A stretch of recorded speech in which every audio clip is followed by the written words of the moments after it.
Hello everyone. Legend has it that in medieval times, sailors and explorers would mark any areas on a map that hadn't been explored yet with the phrase, "Here be dragons." It was meant to be a warning that because no one had ever been that way before, anything could be lurking beneath those waters. Some sailors saw it as a sign to stay away. Dragons meant danger in the unknown. But other explorers took it as an invitation to adventure. Today, Mark Shuttleworth, South Africa's own billionaire space explorer, named his venture capital company Here Be Dragons, a reminder that uncharted territory holds possibility, but also some danger. But whether you are the kind of person who sails into the unknown or prefers to stay where things are safe, the reality is that at some stage or another, we will find ourselves in a place that we have not been before, sailing in unfamiliar waters.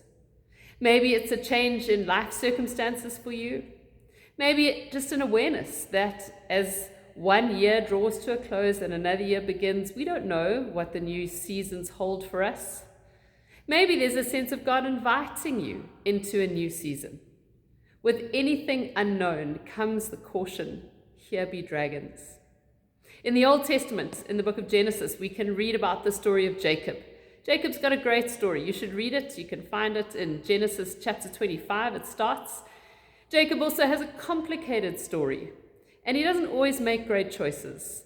And when we find him in the story, he ends up having to run away, to leave his home and to leave his family. And while he was away from the things that he knew, while he was in uncharted territory, while he was really uncertain about how his future was going to work out, Jacob has a dream.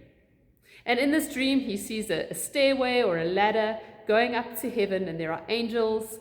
And God talks to Jacob, and he tells him it's going to be okay. God reaffirms the promises that God made with his grandfather Abraham. He promises to be with Jacob, to look after him, and even to bring him back home to the land of his birth. When Jacob wakes up, he knows that this was no ordinary dream. It says in Genesis 28 that when Jacob awoke from this dream, he says, "Surely God was in this place, and I didn't even know it. God was already here, and I didn't realize. I didn't notice." I wonder how often we find ourselves in the presence of God, and we don't notice. I wonder how often we find ourselves in strange and uncertain places without realizing that God, in fact, is already there. Have you ever found money that you didn't know you had? Maybe like a 20 Rand note in the back of your jeans pocket, or 50 Rand in your coat pocket. It's a great feeling, isn't it? But it's not like you never had the money and somebody gave it to you. You're not suddenly richer than you were before, because the money had always been yours. It had always been there. You just didn't notice it. Sometimes that's how it is with God. God's goodness and God's love and God's care and God's faithfulness and God's promises have always been ours and are always with us. But sometimes we haven't seen it. I know that sometimes the things that worry us, the unknowns, the uncertains, the things that make us anxious or that frustrate us, those things that we can't control, that we can't change, those things can not only paralyze us, but they can also blind us to the very real presence of God. Jacob was lucky. He got a dream with a ladder and angels and God speaking, and it caused him to sit up and to say, all this time, God has actually been with me. I just didn't notice. In his vulnerable moment, God reaches out through that dream to reassure Jacob of his ongoing presence, despite Jacob's bad choices and mistakes. God reaches in to remind him. We might not get a dream, but I do believe that God continues to reach in to remind us too.